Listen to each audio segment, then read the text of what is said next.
সবাইকে স্বাগতম আরো আমি ফুড চ্যানেলে। আজকে দেখাবো কিভাবে সহজে ঘরে থাকা কিছু জিনিস দিয়ে সুস্বাদু ও মজাদার পেয়ারা মাখা যায়।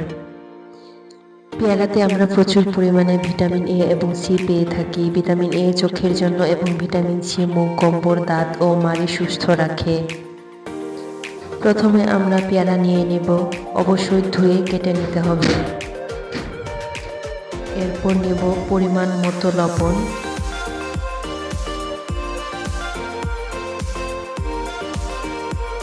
শুকনো মরিচ গুঁড়া 1 চা চামচ, বিট লবণ 1/2 চা চামচ, কাসুন্দি 1 চা চামচ।